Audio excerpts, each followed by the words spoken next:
In this video, we'll go step by step through everything you need to know about Microsoft Power BI, from signing up for an account and downloading the desk app, all the way to building your first interactive dashboard. By the end, you will understand how to turn raw data into real insights, create clean reports that actually make sense, and use some of the newest features inside Microsoft Fabric. All right, let's dive right in by covering some of the basics. Chapter 1, Power BI and Microsoft Fabric, what you will learn. So, what exactly is Power BI? Power BI is Microsoft's main business analytics tool. It turns plain numbers into clear charts, dashboards, and reports. It is also compatible with Office 365, meaning it's easy to integrate Microsoft Word, Excel, PowerPoint, Outlook, and Teams into Power BI. We will see how important this is later.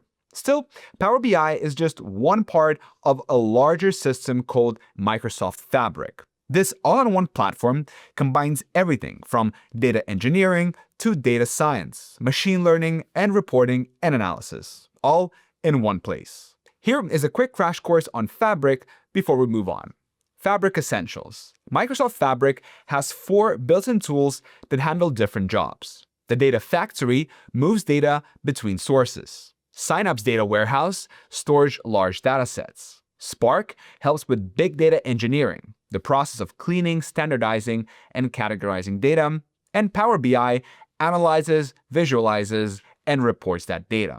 All these use OneLake, have the same robust digital security safeguards, and the same information management system. So when you're learning Power BI, you're also learning how to work within the Fabric ecosystem. What is OneLake, I hear you asking? Let's find out. OneLake, OneDrive for data. If you're familiar with OneDrive for storing your personal files, then this is similar, but for business data. OneLake is a unified cloud-based platform where all your organization's data is securely stored and easily accessible. Better yet, OneLake is integrated into all Fabric workspaces by default. What this means is that when you connect Power BI to Fabric, you don't have to set up separate storage. This prevents data silos, a situation where data becomes isolated within specific teams or departments, and keeps everyone on the same page. While OneLake might be end-all be-all of cloud storage solutions, it's only half the picture. After all, it is one thing to store data, it is another thing to be able to quickly and consistently call on that data.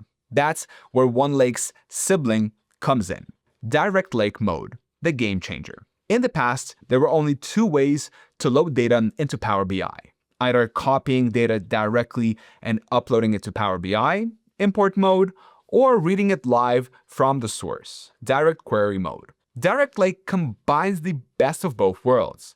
It connects directly to your Fabric data in OneLake without importing or duplicating it, and still runs at full speed. In other words, whenever a dataset changes, it updates in real time, which means you can analyze large datasets without worrying if they're up to date.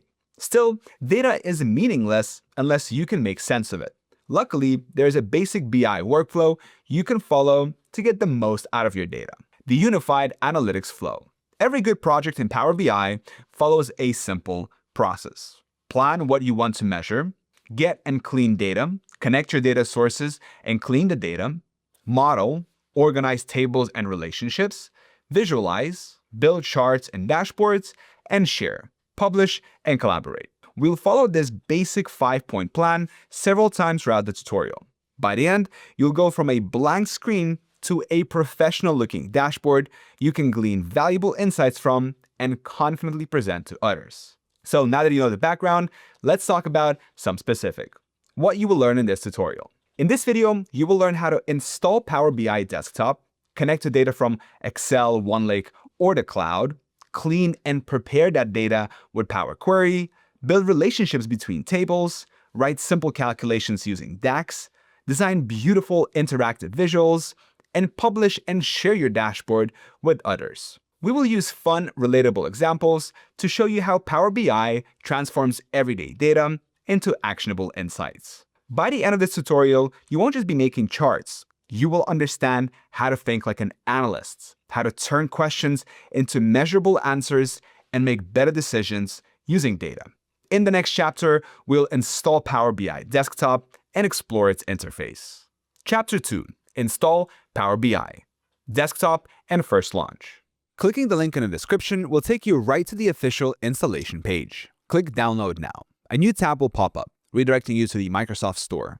This is a good idea, since the store version keeps itself updated automatically, so you'll always have the newest features without needing to download patches. Click Open Microsoft Store.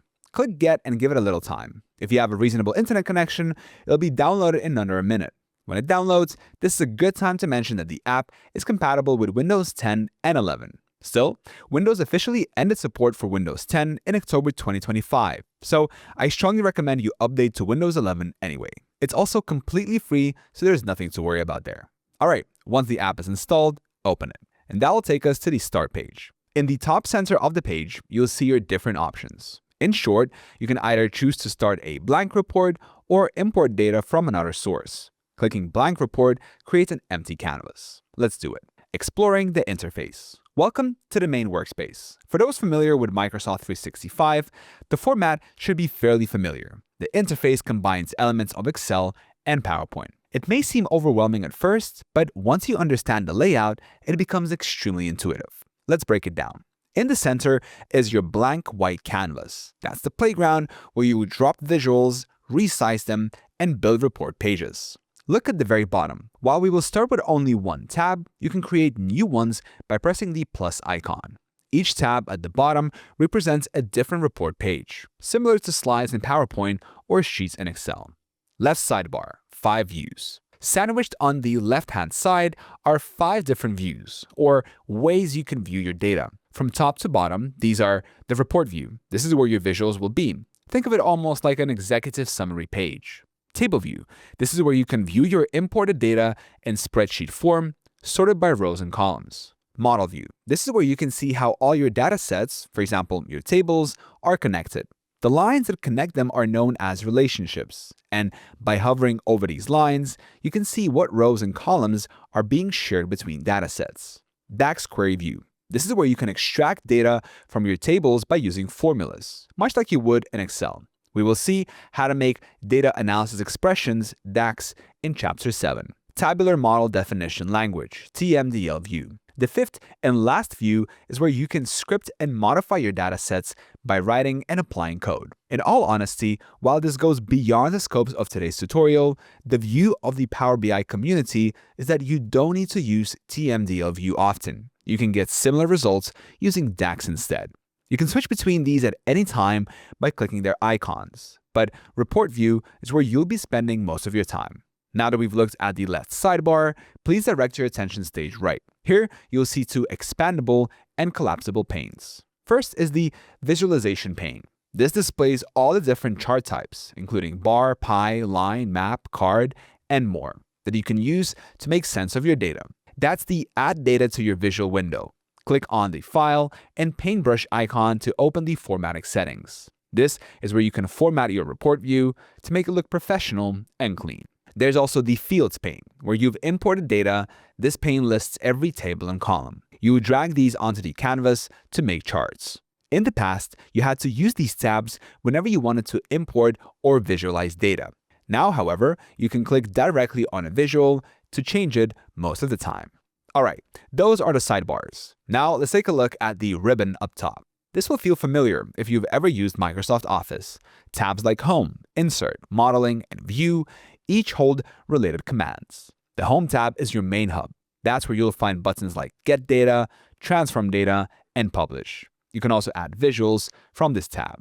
Quick orientation tips. Before we load any data, take a minute to get comfy here. Hover over icons and notice the tooltips that pop up. They're very helpful. Additionally, if you want to return to the Start screen, you can reopen it from File, Options, Start page. Also remember, Power BI Desktop updates monthly. If your version looks slightly different from what you see in this video, that's normal. Microsoft constantly adds new features and design tweaks, but the core fundamentals haven't changed since its release back in 2015. Report is where you design visuals. Data is where you inspect tables, and Model is where you can manage relationships. Power BI Desktop versus Report Builder. Quick note before we start the next chapter. Don't confuse Power BI Desktop with Power BI Report Builder.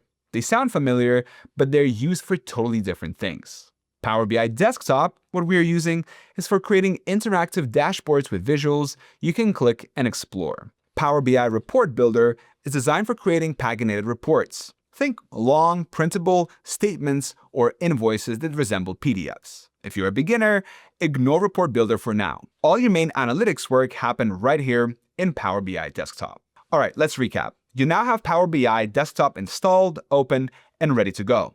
You understand the 5 views on the left sidebar, the 2 pans on the right, and the ribbon at the top, along with its various tabs. In short, you understand how the workspace fits together. In the next chapter, we'll talk about how to plan your project, figuring out what questions you actually want Power BI to answer. Chapter 3. Planning your project. On its own, data is useless. It is your interpretation of the data that matters. In other words, before you begin creating visuals, you need to have a clear vision of what you're trying to accomplish. Luckily, you can plan your project like a pro by answering only 2 questions. What do you want to know? And what data do you need to answer those questions? Let's break down the planning phase step by step. Step number 1, define your business questions. Start by asking, what problem am I solving? Let's imagine we're running a small cookie shop chain. What might we want to know? Here are 2 possible guiding questions. Which store sells the most cookies? Or which region has the highest cancellation rate? If you can't state the guiding questions in 1 sentence, it's probably too vague. Step number 2, identify key performance indicators, KPIs. Once you know the questions, think about how you'll measure them using KPIs or other metrics. From our cookie shop questions, we could consider the following: total sales, average order value, % of orders canceled, number of stores per region. Write them down. Later, you'll turn these into Power BI measures using DAX formulas. But right now, you just need to define them in plain English. Step 3, list your data sources. Now, figure out where that information lives. Is it in an Excel file or an SQL database? Power BI connects to over 100 different sources, including Excel, CSV, SharePoint, Azure, Google Analytics, Salesforce, and more. Wherever it's stored, you can access it. For our example, we'll use 2 Excel spreadsheets, orders.xlsx, with columns such as order ID, date, store, status, quantity, and amounts, and we'll use stores.xlsx with store ID, location, and region. That's all we need for a good demo. You can find both of these files in the video description. Please download them so you can follow along with the rest of the tutorial. Before moving on, consider the refresh frequency. Will this report require live updates, or will a weekly, monthly, or yearly update be good enough? If you need real-time results, this will change how you connect your data in the future. Step 4, sketch your report design. Before you start building in Power BI, grab a piece of paper or a whiteboard and sketch your layout. What will be on page 1? Page 2? Again, plan visuals around the story, not around the data. It keeps your dashboard clean and focused. Step 5, talk to the people who will use it. If you're building this for someone else, such as a manager, teacher, or client, ask them, what do you really want to see on this dashboard? This step is called requirements gathering, and it's one of the secrets to successful BI projects because you will avoid guessing and build something they'll actually use. Step 6, keep it simple. When you're just starting, focus on one clear goal. It's tempting to answer every possible question, but that leads to messy dashboards and complicated DAX queries. Start small, get one view right, and then expand. In our cookie store example, we'll keep it simple. A dashboard that shows total sales, number of orders, and the percentage of canceled orders, all grouped by store and region. That's it. Later, you can add more pages for product details, customers, or time trends. Step number 7. Think about your data model. Imagine how your tables will connect. Typically, one table contains facts, transactions, and another contains dimensions, details. Here, orders is the fact table, and stores will be the dimension, linked through the store ID. Having this mental map early will save you a significant amount of time when you start tweaking the model view. Step 8. Plan for collaboration. Finally, decide where this report will live. Will you publish it to the Power BI service and share it with your team, or embed it into SharePoint or Teams? Knowing who will see it and where they will see it should affect your design choices. For example, if you know most people will view it on their phones, you'll want fewer visuals and larger text. So, to recap your planning checklist, define your goal and key questions. List the metrics you will track. Identify your data sources. Sketch your layouts. Talk to end users. Keep it simple. Think through your table relationship. Plan how you will share it. Following these steps keeps your project focused and your report meaningful. All right, planning done. We know what data we need, what questions we're answering, and what story we'll tell. Now, it's time to bring that data into Power BI and start building. Chapter 4. Get data with the Navigator window and OneLake catalog. We'll start by importing our Excel workbooks, connecting to your data. Pull up the blank report we opened earlier and select Import Data from Excel. You'll need to find the .xlsx files you downloaded earlier. Once you find orders, double-click on it. Now, Power BI opens a window called Navigator. The Navigator window. The Navigator window is like a preview screen. It shows everything inside your source. For Excel, you'll see a list of all the sheets and name tables in that workbook. Click on Table 2, for example, and on the right, you'll see a small preview of your table. You can scroll through and ensure the columns look right. In this case, it's relatively simple to find and verify our data because the entire workbook is single table on a single sheet. If your file contains multiple tables and sheets, it's a bit trickier to find exactly what you want to import. All right, let's import Table 2. Check the box next to it. Now, in the bottom right, you'll see two buttons, Load and Transform Data. Let's talk about the differences between the two, since making the wrong choice here can add hours of additional work. Load versus Transform Data. If your data looks clean, you can simply click Load. Power BI will import it as is and add it to your report. That is what we'll be doing for our example. But here's the catch. Most data collected in the real world is not going to be clean. There may be missing rows or weird headers. But the most common issue will be typos or abnormal data in individual cells. This issue is especially common if your data is submitted by a third party. For example, potential customers will fill out an online lead generation form. If that's the case, and it usually is, click Transform Data instead. This will open the Power Query editor, where you can make any necessary adjustments before loading.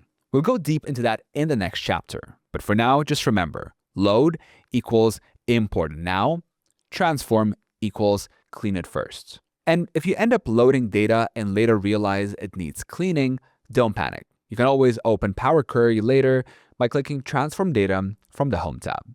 Let's continue. Click Load. You've just connected Power BI to your first data source. That's a huge step. While we could call it there and move on to the next chapter, I also want to show you how to import data, storage modes, import, direct query, and direct lake. Every table you load into Power BI using OneLake uses one of three storage modes. Import mode, this is the default. Power BI copies your data into its own internal memory, but the downside is that you will need to refresh it manually to view new data. Direct query mode. This mode doesn't import any data. Instead, every time you click a visual, Power BI sends a query back to the source database. It's live, but slower, especially if your data source is huge or your internet connection is slow. You would use this if you need real-time data, but can accept a small delay when filtering or clicking visuals.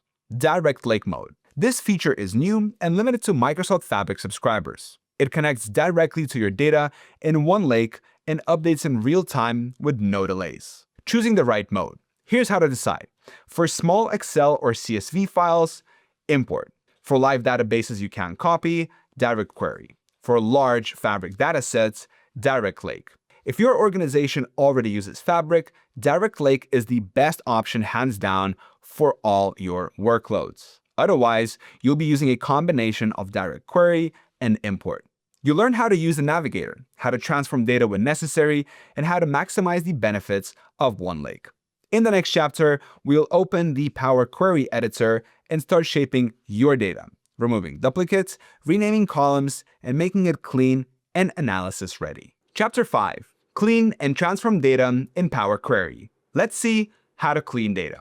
Opening Power Query. Click Home, then Transform Data. A new window appears. This is the Power Query editor. Let's take a quick tour of the interface so you know your way around. The layout. Left side. You'll see a list of the tables and sheets you imported, referred to as queries. Middle, the data preview. This shows the first few rows of your data so you can see what you're working with. Power Query doesn't load all your data at once to keep things fast. Right side, the query settings and applied steps pane. Now, query settings isn't very important, and you will rarely use the advanced settings here, accessible by clicking all properties. This section allows you to rename tables and sheets. I'll rename this table Sales Data and hit the Enter key on my keyboard. Applied steps, however, is very important. Every change you make, removing columns, filtering rows, or renaming them, gets listed here as a step. Very important. Nothing gets deleted from your original file. Power Query only filters what's loaded into Power BI, meaning you can edit worry-free. Here's a good step-by-step guide to cleaning and transforming data so Power BI can make the most of it. Step number 1, remove unneeded columns. Sometimes tables will include unnecessary columns. For example, I'll show you how to remove quantity. Simply right-click on its name and select Remove. You'll see a new step appear called Removed Columns on the right. Less clutter means faster performance and a clearer model. Since I want to include the column, I'll click the X next to Removed Columns to bring it back. Step 2, rename columns. Clear names save your sanity later. Double-click a header to rename it, or right-click and choose Rename. For example, change Order ID, no space, to Order ID with a space. Each rename adds a step in your list. Pro tip, if this needs to be done, do it early. It's much easier to build visuals and write formulas when your columns make sense. Step 3. Check data types and formatting for money. Each column has a small icon besides its name. ABC for text, 1, 2, 3 for numbers, or a calendar for dates. It isn't the icon that concerns us. It is the data type that does. For example, click the icon next to quantity. We can choose between decimal number, fixed decimal number, whole number, and percentage. It's set to whole number, which is what we want. Go through and double check each column every single time you upload a table or worksheet to Power BI. Be especially careful if your data includes money. Make sure the amount column's data type is set to decimal number, format is set as currency, and the number of decimal places is set to auto. If a data type is configured incorrectly, then it will completely ruin your conclusions. Step 4. Replace or fix values. This step is all about standardization. For example, let's assume you have a country column and some entries use US and others use United States. That will confuse Power BI's logic. If you run into this problem, right-click on one of the values, select Replace Values, and type what to find and what to replace it with. Step 5. Filter rows. Sometimes you'll want to remove data, either because it has corrupted data that cannot be replaced or fixed, or because it'll be an outlier in your analysis. Click the small drop-down arrow in a column header to access filters that are very similar to those in Excel. At the bottom, you can uncheck certain values or use number filters and data filters for more control. For example, you might want to exclude all data from the suburb shop as it receives double the business of your other locations. Step number 6. Add custom or conditional columns. Sometimes you'll need a new column based on a formula. Go to the Add Column tab and click Custom Column. Here you can choose that column's name and write a simple formula for it. Click Cancel. You can also create a conditional column that lets you set rules like if status equals cancelled, then 1, else 0. We'll use this later to calculate cancellation rates. Step 7. Merge or append tables. This is optional. If you have 2 or more tables, you can combine them here. Use Home, then Merge Queries to join tables by its shared column like Store ID. This combines 2 tables that do not share the same column. To combine stack tables that have the same columns, use Append Queries. Step 8.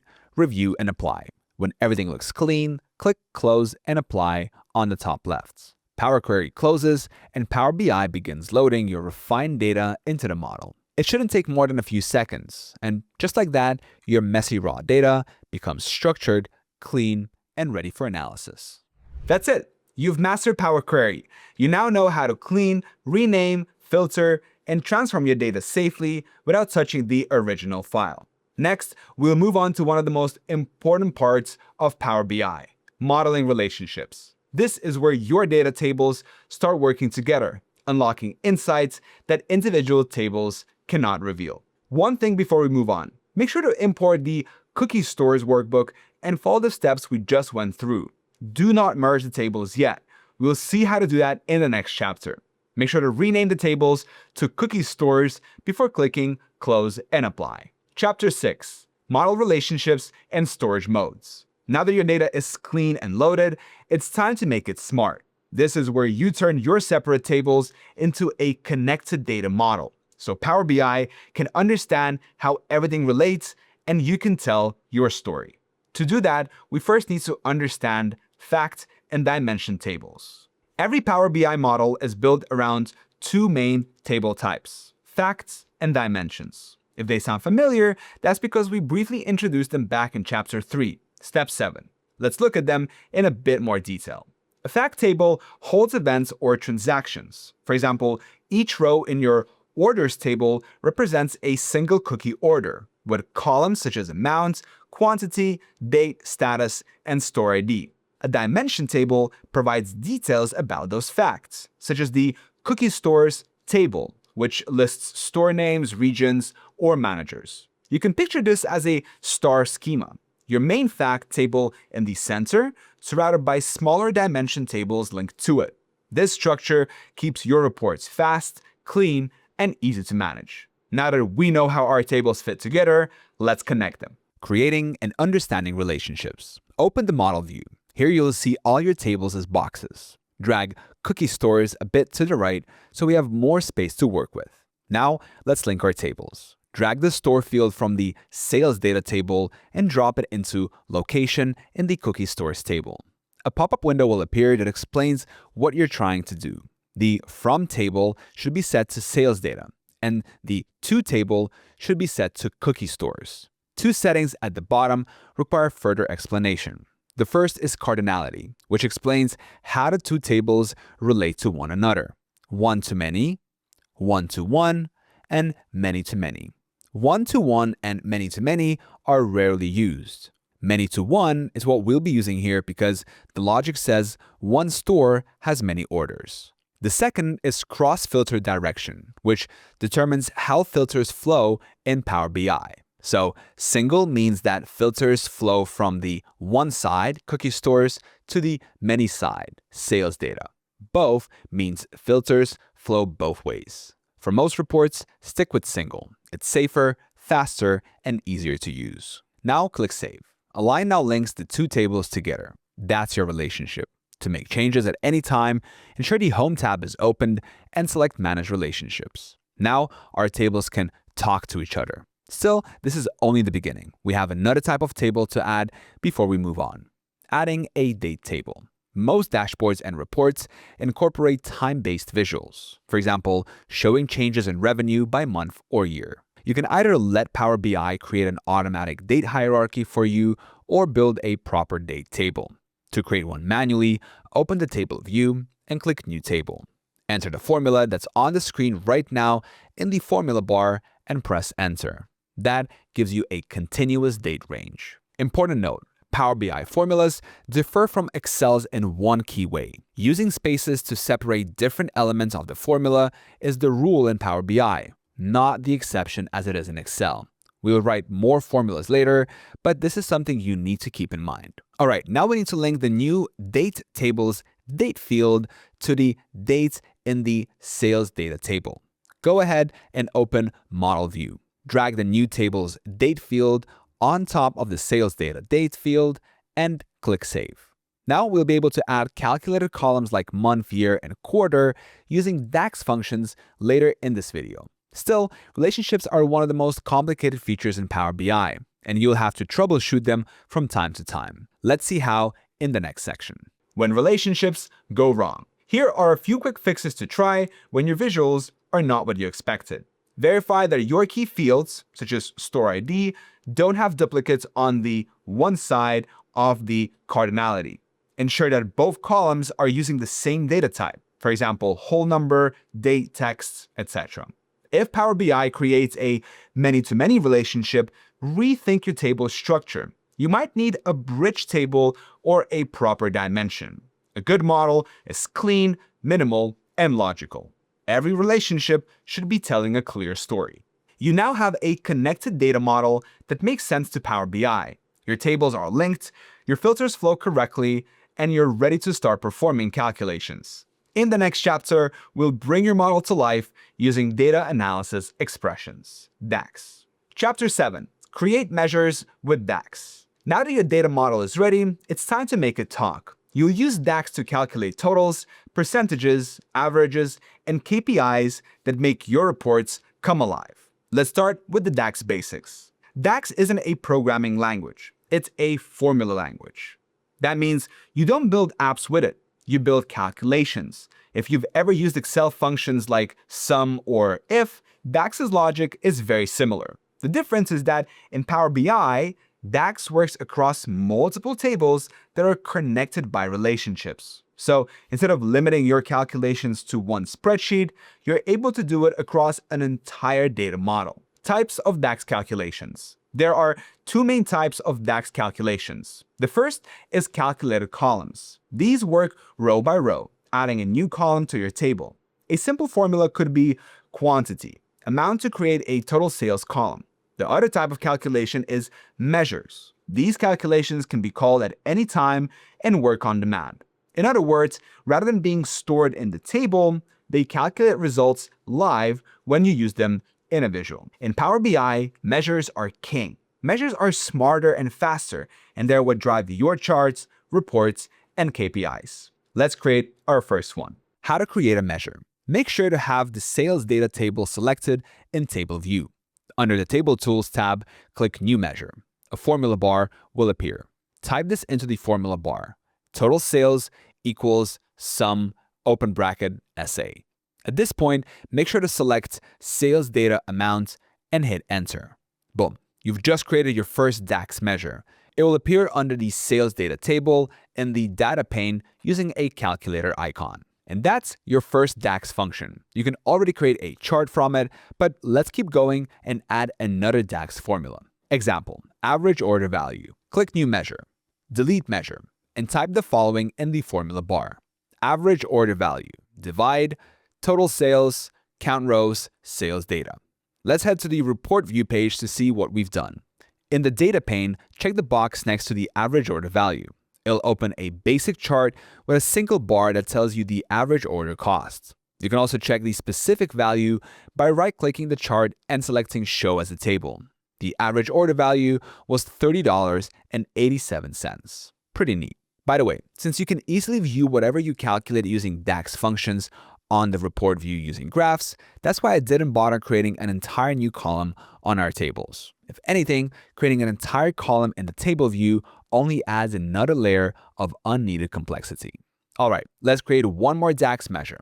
Click Back to Report in the upper left corner, click the three dots in the upper right corner of the graph, and click Remove. Reopen the table view and make sure Sales Data is the selected table. Example, cancellation rate. You know the drill. Click New Measure, delete measure, and type the following in the formula bar. I know that's a long formula, so let me break it down. Here's what's happening. Cancellation rate equals divide calculate is naming the DAX we're creating cancellation rate. After that, we are instructing Power BI to use the divide function. We're also setting a modified filter context with calculate. What does that mean? Well, consider the formula we used in the last example. Here, we instructed Power BI to divide the total number of sales made by the number of orders placed, since each row represents an order. In other words, we told Power BI we were interested in all data contained within those parameters. Calculate simply allows us to set our own parameters and filter out certain data. In our case, the responses completed and pending are filtered out, and only canceled responses are accepted. Let's head back to the Report View tab and check the box next to cancellation rate so we get a chart to break down. Alright, see that the cancellation rate is 7%, but we can do more than that. Let's see how. Context filters. There are two kinds of context filters you need to understand. Row context, each row of a table. Calculated columns use this. Filter context, the filters applied by visuals or slicers. Measures use this. We've already seen how to complete the first half of filter context, which involves creating the DAX formula behind our chart.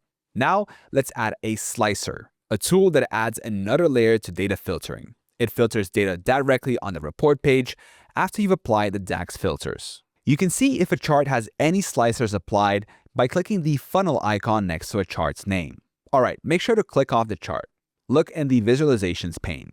In the second to last row of icons, you'll click the first of 3 icons with a funnel included. This is a button slicer. Now, all we have to do is set the slicer using the data pane. With the slicer selected, check the box next to location. Now, click on mall. The chart now shows the cancellation rate for the mall location, which seems to be double the average at 15%. What about uptown?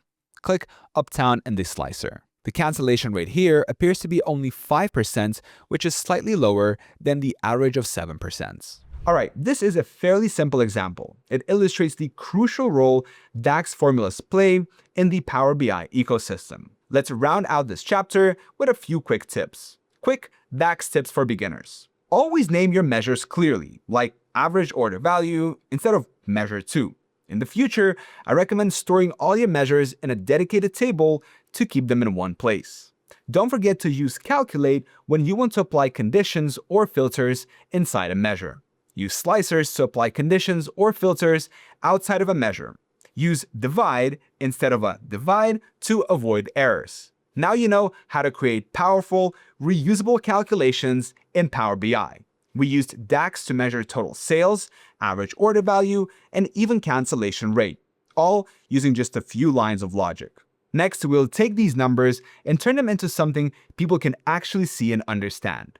Visuals. Although we already created basic graphs, we'll see how to make more advanced visuals that bring your data to life. Chapter 8. Build visuals and reports. There are 2 ways to create visuals in Power BI, by dragging and dropping fields onto the canvas or using on-object interaction. Let's look at both. The on-object experience. Ensure on-object is enabled by navigating to File, then Options and Settings, then Options, and then Preview Features. On this menu, check the box next to On-Object Interaction and click OK. If yours was disabled, like mine, you'll need to restart the Power BI app for the changes to take effect. Make sure to save your work before exiting and rebooting the app. Normally, you'd use the Visualizations pane, renamed to the Build pane with the new preview features enabled, on the right to pick your chart type and add fields. We already saw how to do this when we added a slicer at the end of the last chapter. However, with on-object turned on, you can simply click on the visual and act right there. Let's click on the cancellation rate chart. A small floating toolbar appears in the upper left corner. Here, you'll have the option to add data, change chart types, or tweak formatting instantly.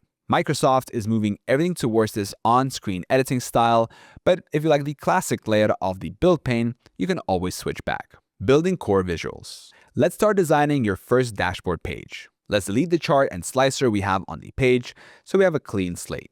Either click the 3 dots in the upper right corner or simply select the visual and press the delete key on your keyboard.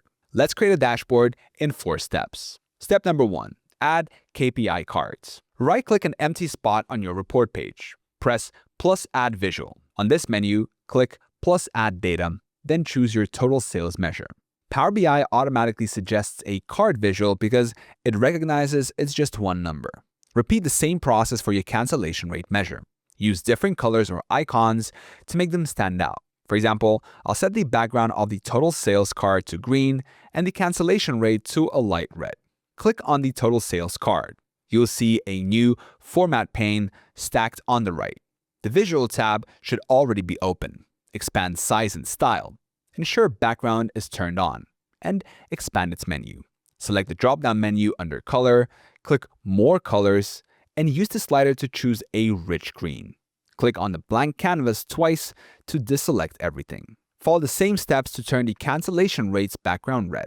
Step 2. Create a bar chart. Next, let's show cancel percent by store. Click an empty area of the canvas and click plus add visual, add data. Open the sales data table and select store and cancellation rate. Power BI's AI should have already decided that a bar chart with stores on the y-axis and cancellation rate on the x-axis makes the most sense. You can format chart elements by clicking on the chart and using the Format menu. All I will do is this. I want to change the color of the mall bar to red and the rest to green to match the two cards. I'll expand bars, leave category set to all, and switch the color to green using recent colors. Now, I'll change just the mall bar by selecting mall under categories and switching the color to red using recent colors. Simple. Of course, you can tweak more than just the colors. You can change the font used on the axis, change titles, adjust the sort order, and more. Step 3. Add a line chart for trends. Now, let's visualize trends over time. Click Add Visual, then Add Data. Select Average Order Value and Date. Power BI should have automatically picked out a line chart since we had numbers on both the X and Y axis. Now we can see which days generate more sales than others. Since our data is entirely random, there won't be any clear trends to analyze. But with real data, well, there certainly will be. Step number 4. Add a table or slicer. Sometimes you need to be able to add and remove additional filters with the click of a button. What we need is a slicer. You know the drill. Add in a button slicer from the build pane, open the cookie stores table, and select location. Now you can once again filter by location and have all the cards and charts update automatically. Now, something really neat I purposely didn't show you earlier. Click on the mall bar back on the graph. It also functions as a built-in slicer, enabling you to filter the entire dashboard by store/location. This is called cross-filtering, and it lets all your cards, charts, and graphs interact with one another in real time. How cool is that? Let's quickly round out this chapter with a few dashboard design tips and tricks. Dashboard design best practices. Layout. Place your most important KPIs at the top left. People naturally read top to bottom, left to right. This doesn't mean you need to assemble your different visuals like blocks. There can be plenty of white space between them. Grouping. Align visuals neatly. As I mentioned earlier, use white space between sections to prevent anything from feeling crowded. For example, I have my two cards sandwiched together in the center of the canvas. There's still a tiny bit of white space between them. This is okay. Now, I'll ensure the chart and graph are centered within the outer border of the two calling cards, as shown here. Now, there's plenty of white space incorporated in this design, while my two key data points, not to mention the bar graph and line chart, are visually distinct. Colors and contrasts. Pick one highlight color for key data.